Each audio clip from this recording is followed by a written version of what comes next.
Lord, show me right from wrong. Give me light, make me strong. I know the road is long, make me strong.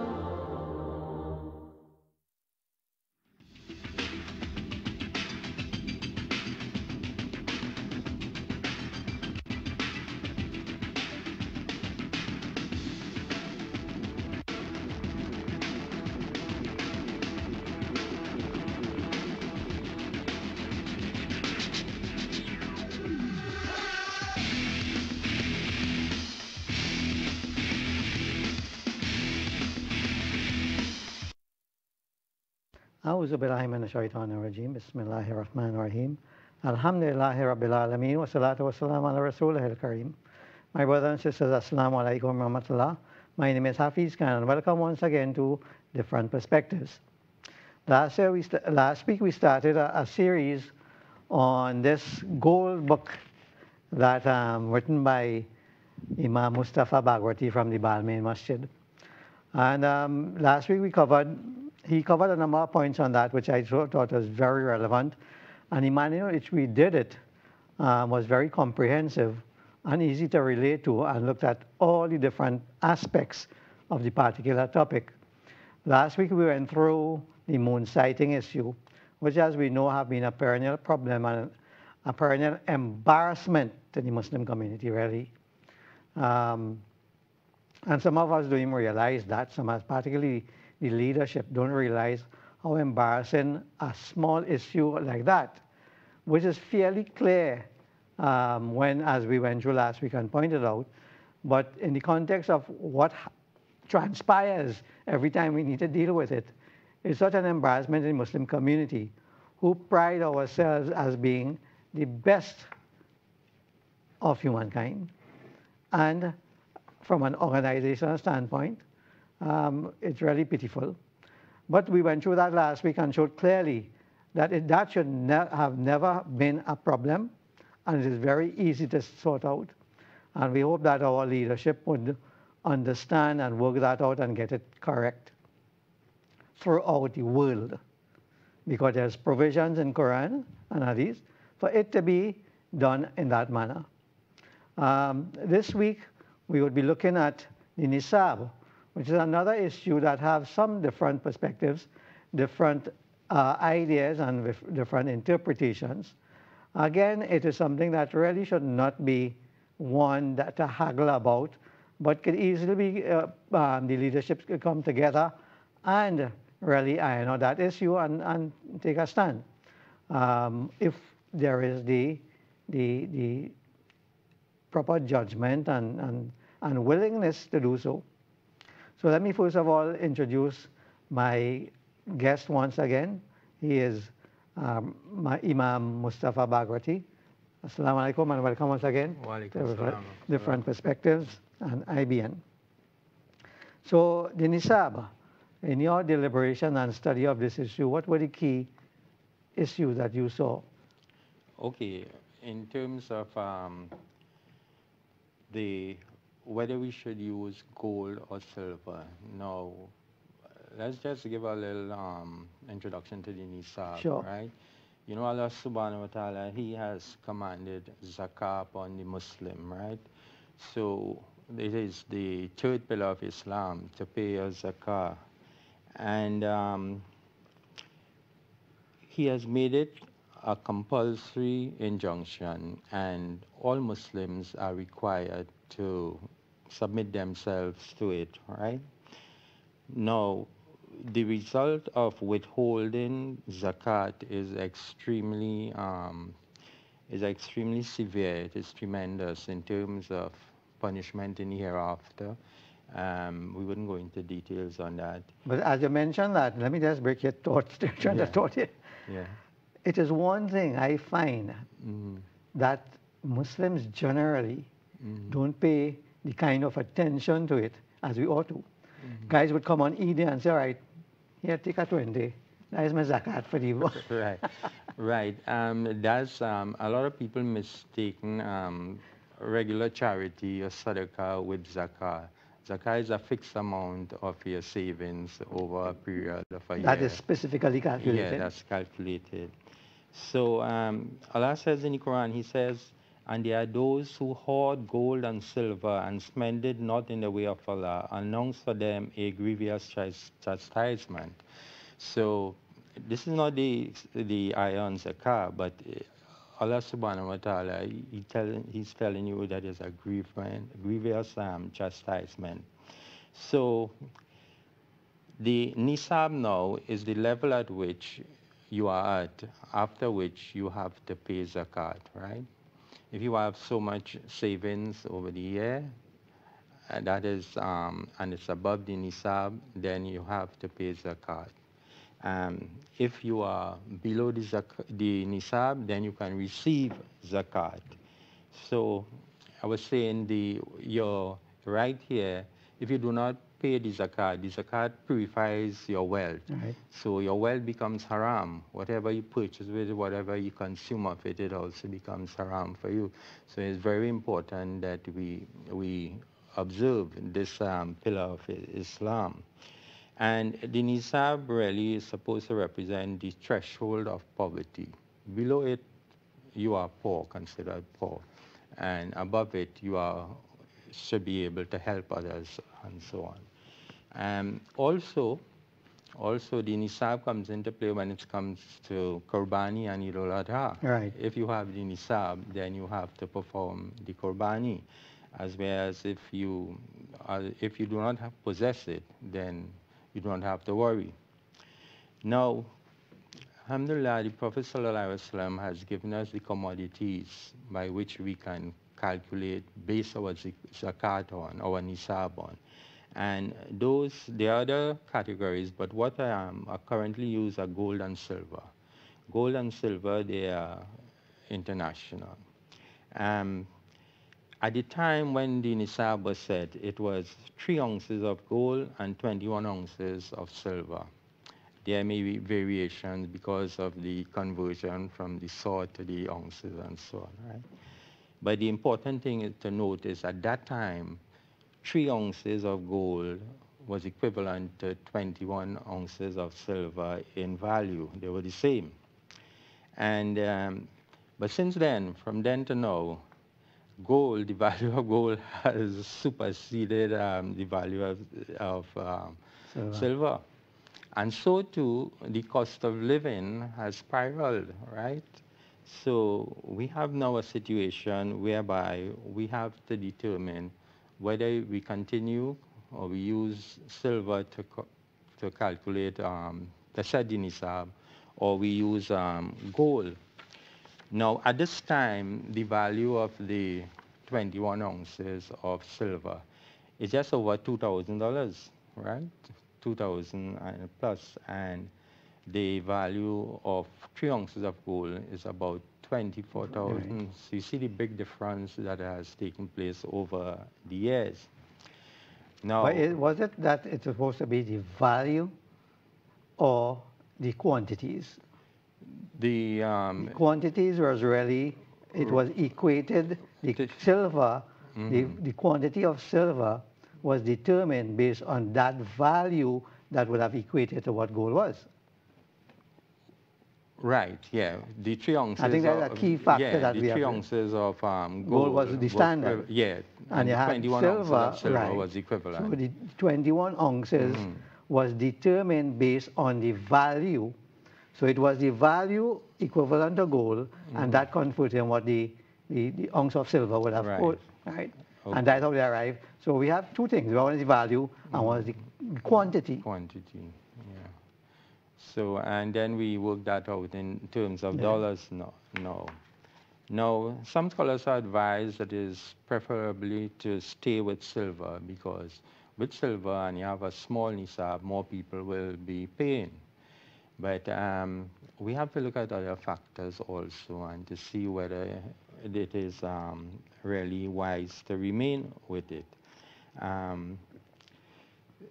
Especially where we have a widening gap in terms of means. We have people getting poorer and people getting richer. The middle class is sort of eroding. And in any system, any discipline, whether it's economy, whatever, religion, so it's wise to have a strong middle class, you know, so that you can have a buffer there, and the zakat that the rich will pay will take care of the poor, and then within the middle class, some will be able to pay and some will not be able to pay, and they will not be obligated. So we have to look at it from all different values. Let us take using silver, where the nisab at the time I had calculated it to be about $2,036. It's a little more now. It's a little more now. Now think about that, right? You have $2,036 saving over the years, over the year, and now you have to pay zakat on that, right? Now these are small, this is minuscule, right? Even the price of a sheep for Qurbani is more than the snab. Up to last week, a brother came and he said, when you say a sheep is 2,500, the nisab is less than that, you know. So we have to look at these things also. Now, look at somebody with a savings of 3,000, 5,000, 7,000. Remember the poor man, the rank and file Muslim. He has his means are not easy, right? He has to work. He has to cater for expensive whatever rent, household, food, medical expenses. And that was supposed to be for the year. Yeah, over the year, if you have that. And this $2,000 can't remind somebody for a month.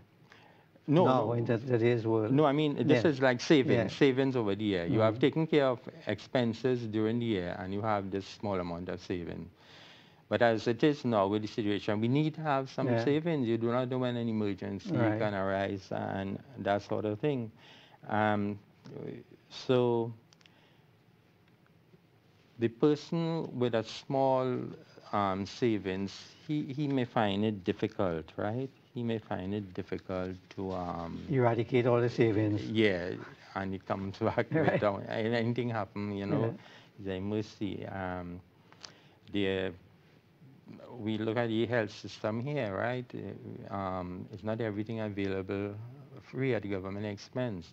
Not everybody can pick up a phone and call the bank or call a friend or something and say, well, I'm in need, so and so, and they are satisfied within a few days.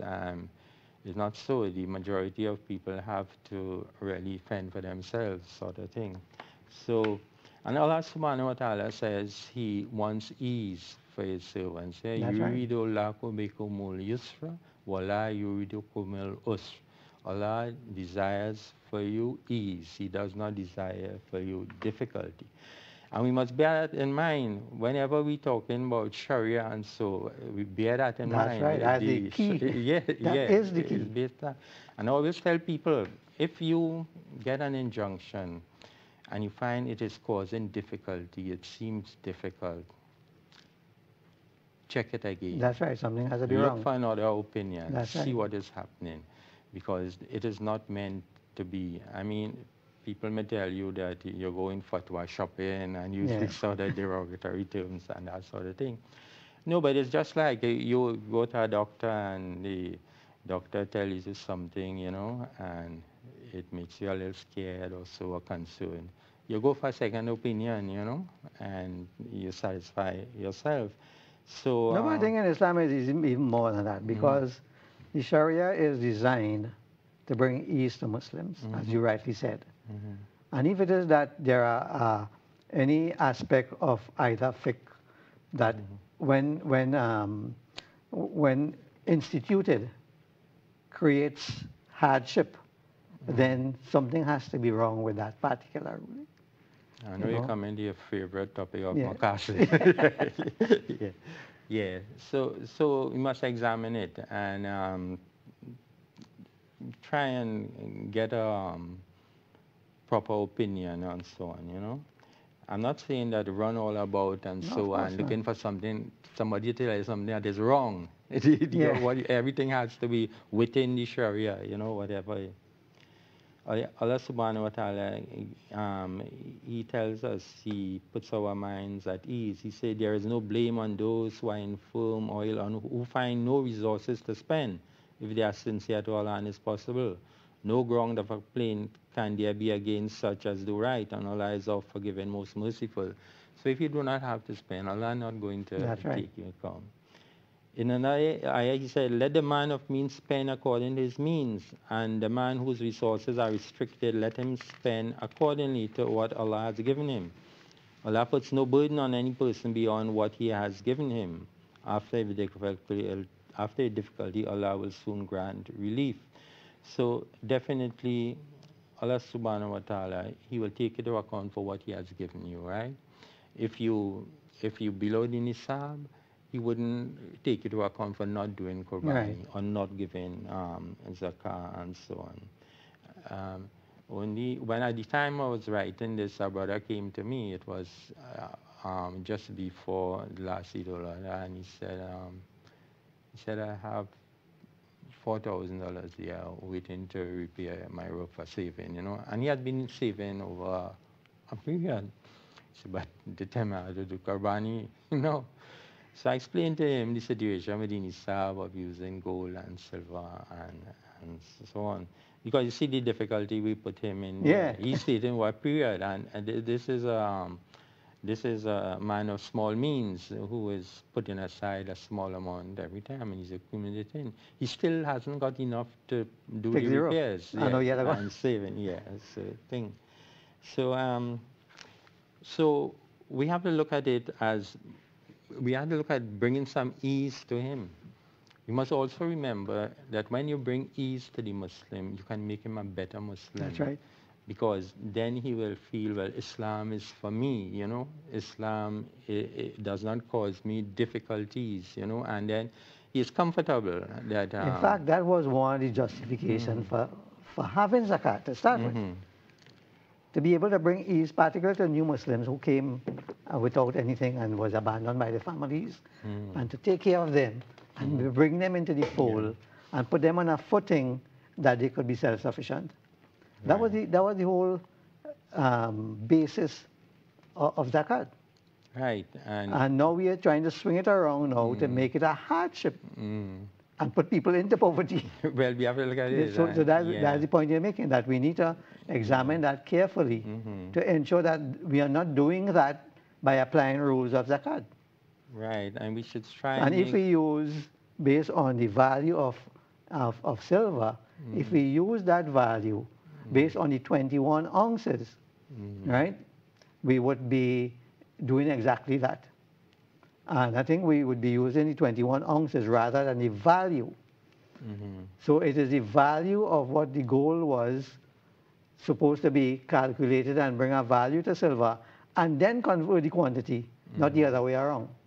So... Yeah, notwithstanding, some people are naturally stingy. It is a part of nature of some people. Allah subhanahu wa ta'ala mentioned is He created, He knows. Man khalaq huwa latiful kabir. He is the one who created, and he knows, right? He says in the Quran, behold, you are those invited to spend in the way of Allah, but among you are some who are stingy. That's right. But any who are stingy are so at their own expense.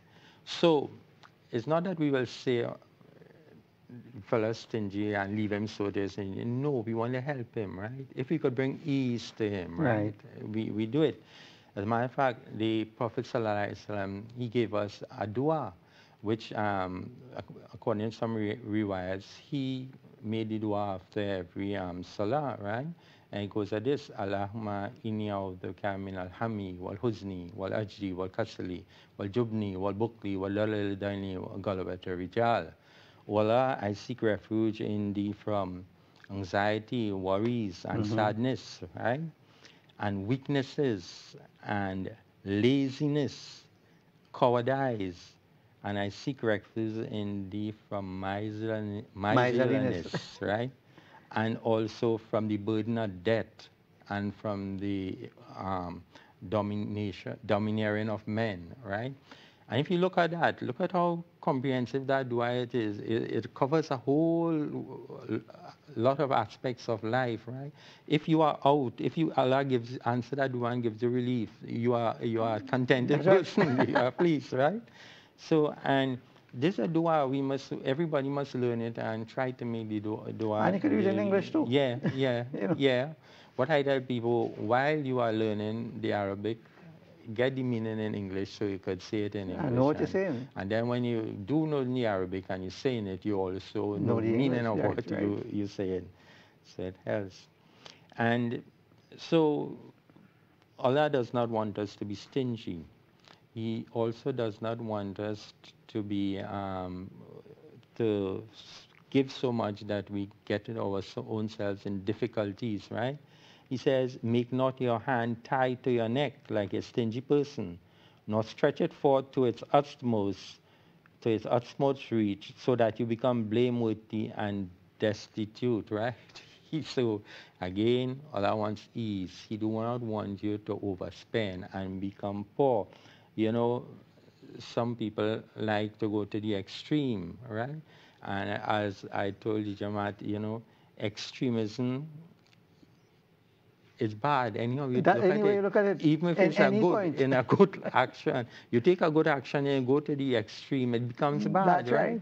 So you go, you give all, you give everything. You do not take care of your family or your own needs, and that's bad for you, right? And you remember there was a little competition between Uthman and Abu Bakr in giving, because they were both rich men. Umar and Abu Bakr, yeah. They were both rich men. Yeah. And when they give, the Prophet asked, did you leave for anybody else? Yeah. Right? So, and he tell them that's what they need to do. They have a responsibility to their family. So they can't just give away everything and leave the family destitute. Right. So we have to look at bringing ease for our fellow Muslims. And it is interesting to know that this was one of the chapters that got quite a lot of feedback, A lot of people, they wanted to know, well, first time they were getting this information that you had a choice, and they wanted to know how sound it is, and if they would be blameworthy or anything, and they wanted just a confirmation that they could use the gold to calculate instead of the silver. You see, this is something that directly affected their pockets. It's not like moonsighting. We go with the crowd, whatever the crowd say, and don't take into consideration also the seriousness of getting that day correct also. So we got to look at gold, right? If we look at gold, we had the Nisab, I had worked it out to be about 24,000, right? So it might be just under that now. And it was closer to 25 at the time. So what it means, you have 24,000, anywhere 24,000 and above, now you're obligated to pay zakat, you're obligated to do the Qurbani. And you can see, with that amount, you perform Qurbani for 2,500, it's still, you have to still have a substantial saving. And you will be more willing to go ahead and do it because you're seeing that you still have something after you do it. And this will, whilst it may bring more people into receiving than paying, or I wouldn't say so, it might just lessen the amount of people paying, right? It might lessen the amount of people paying.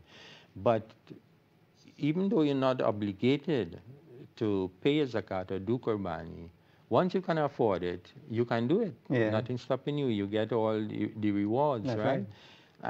The thing is, you can give to other causes that are not constrained or constricted by zakat, the injunction of zakat. Right? The Prophet ﷺ, he has said that time will come when you wouldn't have anyone to give the zakat, He said, the hadith goes, "O people, give in charity, as a time will come upon you when a person will wander about with the object of charity." whether it's a sheep, is money or whatever, and will not find anybody to accept it. The one who will be requested to take it will say, if you had bought it yesterday, I would have taken it, but today I am not in need of it. So we expect this time to come, right?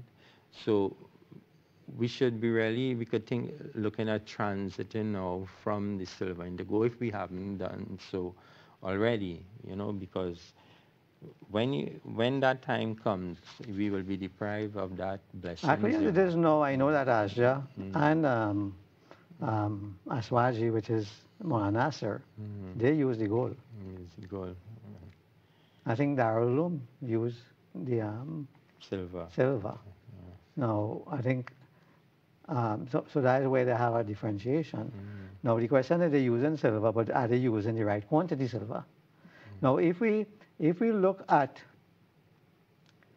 the escalation in the price of gold and put that alongside, compare with the escalation in cost of living, we realize too that gold really represents a close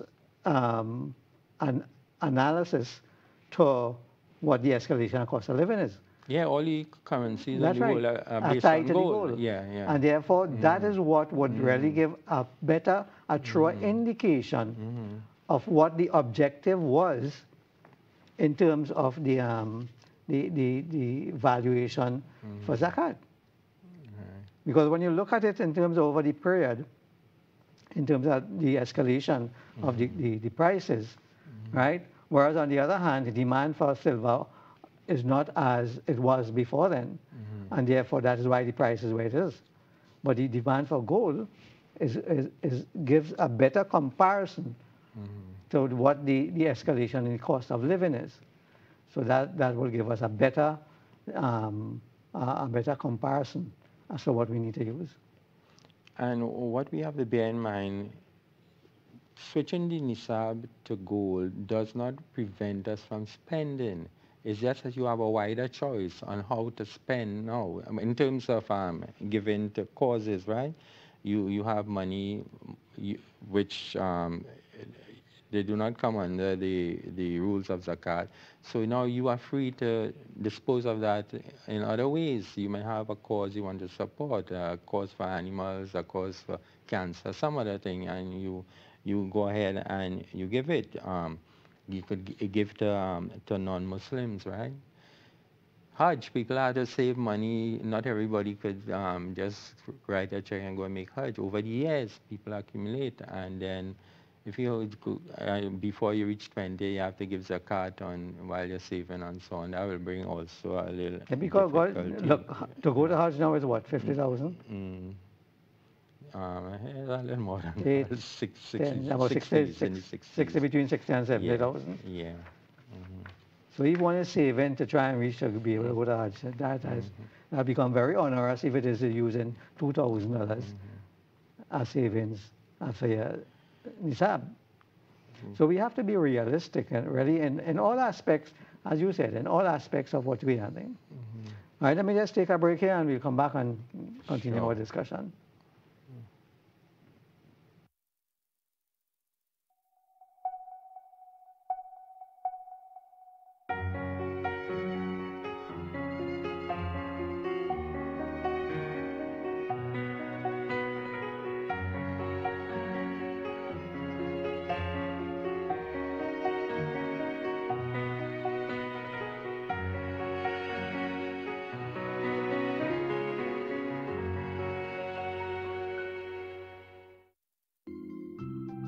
High blood pressure is as dangerous as an overpumped balloon. Measuring your blood pressure every day can save you from risk of high blood pressure. MicroLife fully automatic upper arm blood pressure monitor with stroke risk detection. MicroLife AFib screens for atrial fibrillation while taking your blood pressure. High blood pressure and atrial fibrillation are both considered controllable risk factors for stroke. If AFib is present during blood pressure measurement, the AFib icon is displayed flashing at the end of the triple measurement. Once 3 measurements are complete, the measurement data are shown on the display. Microlife, a partner for people, for life. For the everyday lowest prices on all grocery items, trust Low Cost Supermarket for the widest variety of quality products at low prices. Freshly picked fruits and vegetables, healthy products for your well-being, high quality meat cuts, and a warm and friendly service. Low Cost Supermarket, Sun and Main Road, Cunupia.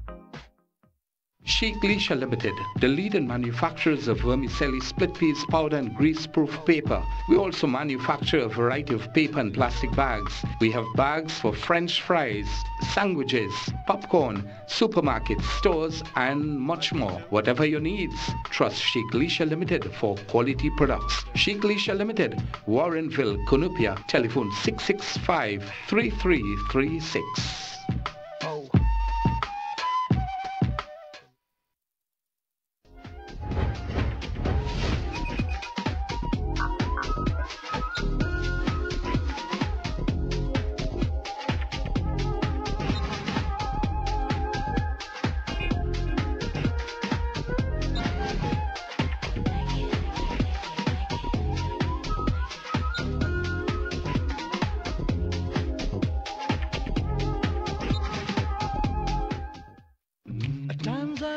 That the sun is hidden by a hazy sky. A God's gift brought straight from the farm to your plate. Jaza Rice, with its premium range of basmati rice, helping you prepare your perfect, mouth-watering dishes just as you planned. Jaza Rice, blessings in each plate. Every now and then we need. This is a Pakistani product, and all over the world, at least try it once. And if it's good, please let us know. We need your encouragement. Just a little time to breathe. Welcome back, brothers and sisters. And we are discussing the Nisab in our series on the book Gold by Brother Imam Mustapha Bhagratty. And we have been looking at both silver and gold as the use of the value for determining the Nisab. And Mustapha, we said gold would be the ideal in terms of the comparison, in terms of when we look at the escalator in cost and value, it means that gold represents really the right thing. Yeah, no, look at it.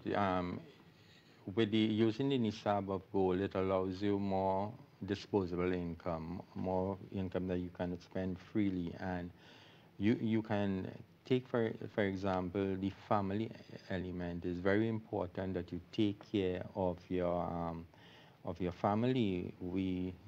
They have rights upon us, and you know, zakat cannot be given to your ascendants or descendants, parents or children or grandchildren, grandparents, right? But if you have money that is not governed by zakat, then you can give freely to them, right? Allah tells us, He says, and render to kindred and relatives their due rights, and also those in want, and to the wayfarer, but squander not in the manner of a spendthrift.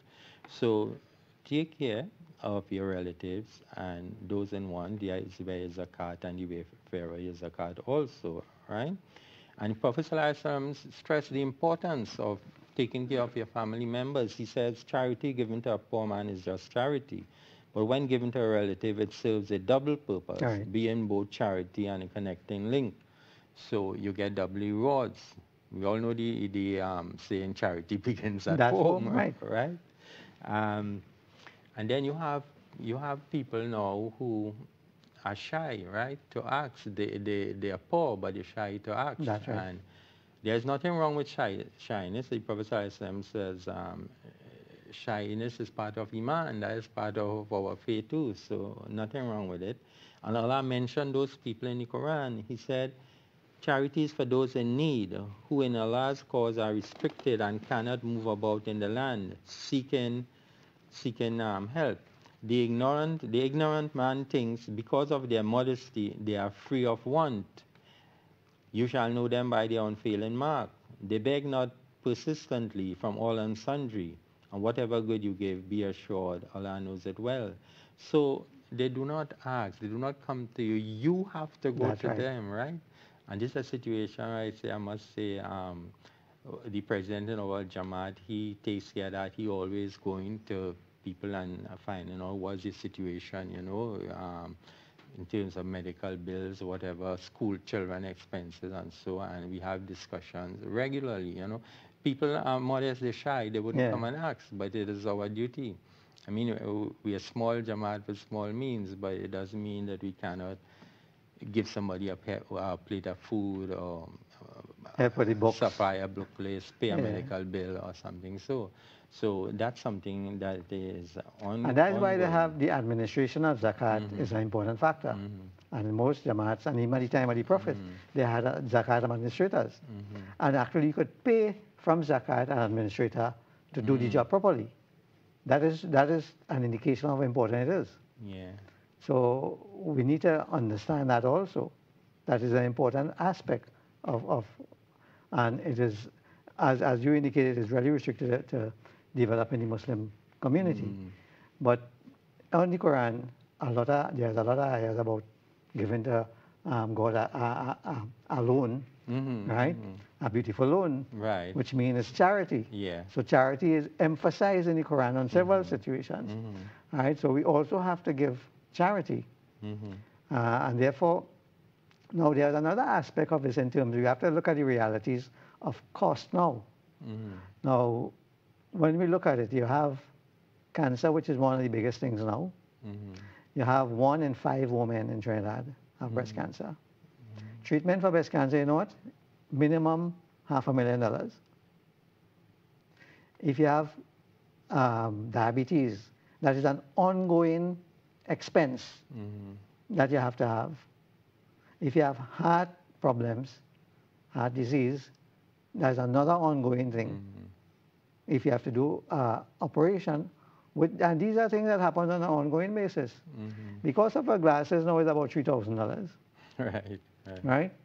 And you want to say that, all right, in the SAPS it would be $2,000. That has to be very myopic to be looking at things from that perspective. We have to be realistic. We are supposed to be, we are charged with the responsibility of being exemplars to the rest. And if we cannot look at our own issues and deal with Quranic ayah and injunctions in a way that really sees about our daily affairs, which is what Sharia is supposed to see about. Sharia is there to help us see about those things. And if we are looking at things from a perspective of trying to show that we are the most stringent in our approach, really, when the Prophet ﷺ came as a mercy. So we are looking at things from stringency as opposed from mercy. That would be definitely be the wrong approach, even from a principled point of view. Yeah, Allah wants us to, we want His mercy, we have to be merciful to those around us, right? And this mustn't just extend to Muslims, it goes across the humanity. That's right. And not only that, the animal kingdom and also the plants and so on, you show mercy, you do not go about destroying. So we see, look at it, we see again once more what we have in Islam being able to cater for the changing world. Of course. The built-in dynamism of Islam. Look at the wisdom of the Prophet ﷺ. Remember, they were the same value at the time. That's right. But he put both. He said Nisa with both. So, and what we have now, we have gold that we can use conveniently now in terms of. And it represents exactly, and the fact that he put gold first and silver, and it clearly shows in terms of the different quantities that it was about the value and not the quantity. Right. So if either the values would have gone up, then you will adjust the quantities for it to both be the same thing.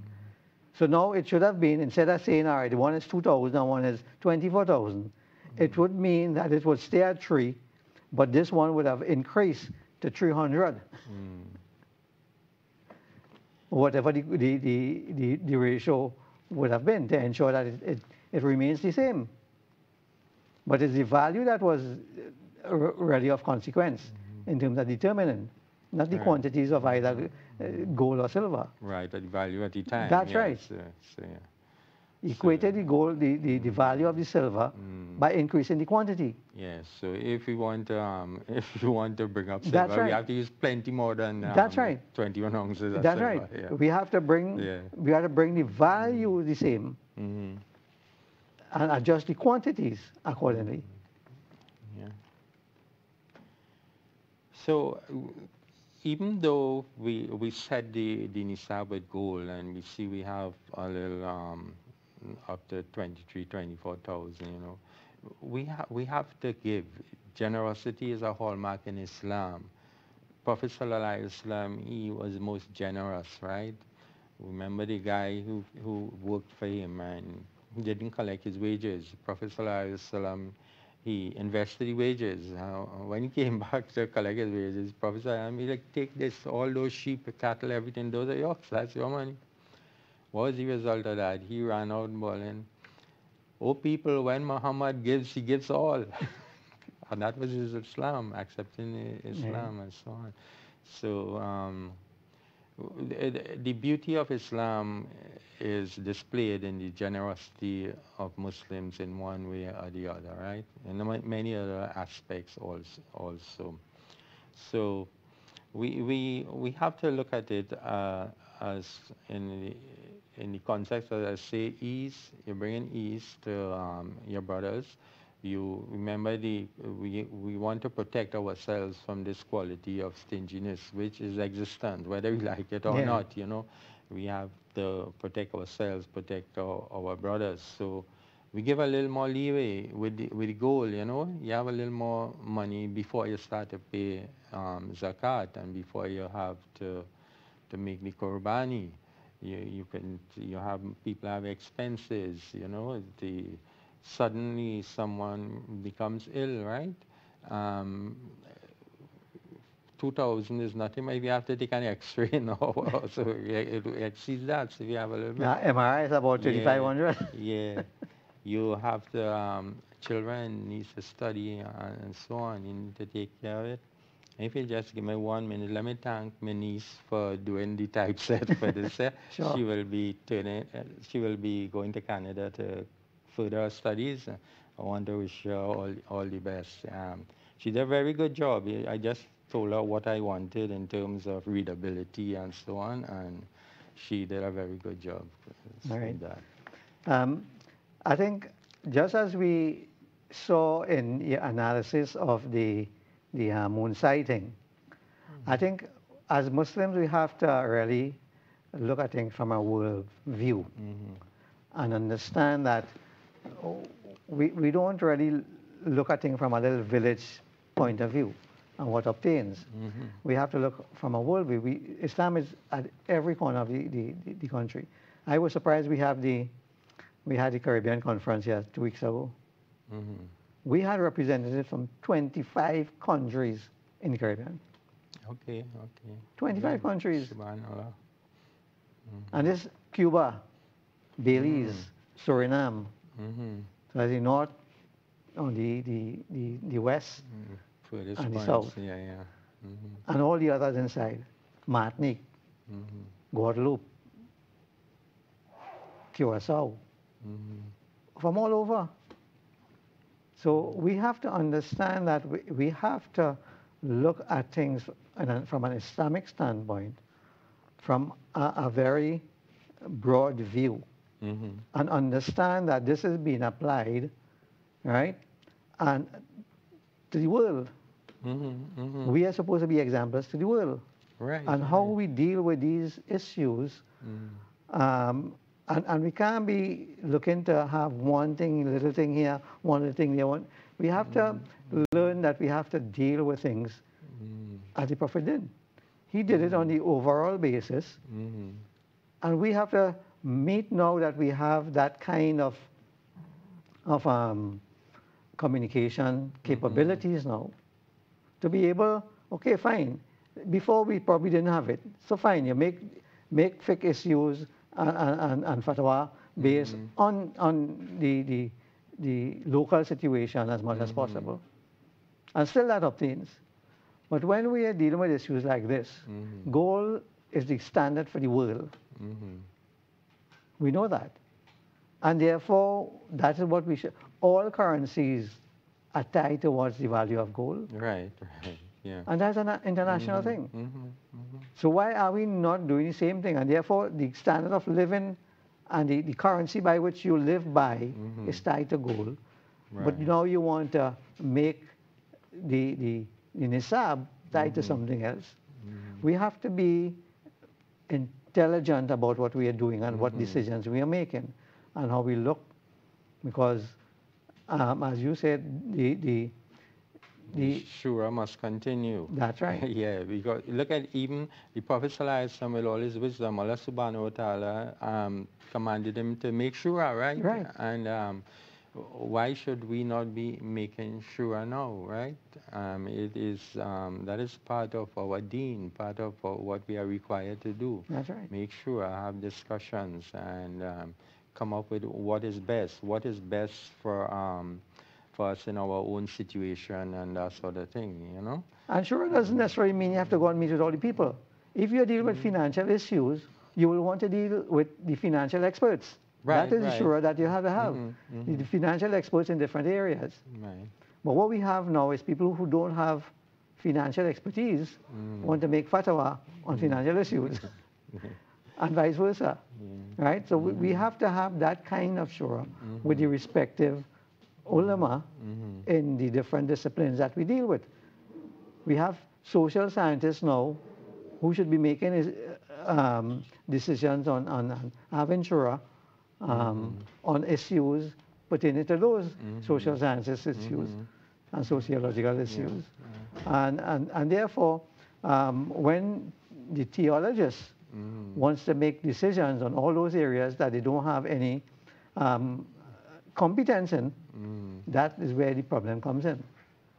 So in addition, and you know, one of the things that came out of the conference, which was co-sponsored by the IIIT, the International Institute for Islamic Thought, is that they in fact now, they have been propagating the Islamization of knowledge from the standpoint that they were given the opportunity to start a university in Malaysia.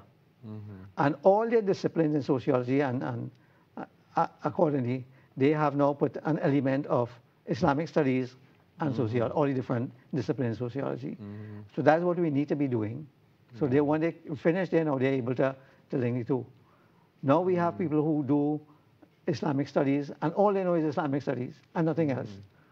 And they're not able to understand the politics aspect of it, the sociology aspect of it, the psychology aspect of it, and the political aspect of it, which the Prophet ﷺ showed clearly. He knew all of them. So we are out of time, and we thought that this would have been a small issue to deal with, but it took all the hour to deal with it. And I think it's necessary that we deal with things on a comprehensive basis. I'll give you one last thought. Okay, so I see, but we have to respect all the views, right? There's a view that you can use silver, maybe look at it, contemplate for yourself, and see which, and know that you are not confined, right? Right. Explore your possibilities and do what is best. Although there are those who want to give you that impression that you are confined based on their views. So we need to look at that and be broad-minded and know that we have options in a lot of different issues that some pontificate that we don't, as far as Islam goes. So thank you for viewing, and join us next week for another aspect of this series when we are dealing with, which we have in next one we're dealing with? Juma. All right, we'll be dealing with Juma and the issues that come out of that. Jazakallah. Assalamu alaikum. Wa alaikum salam.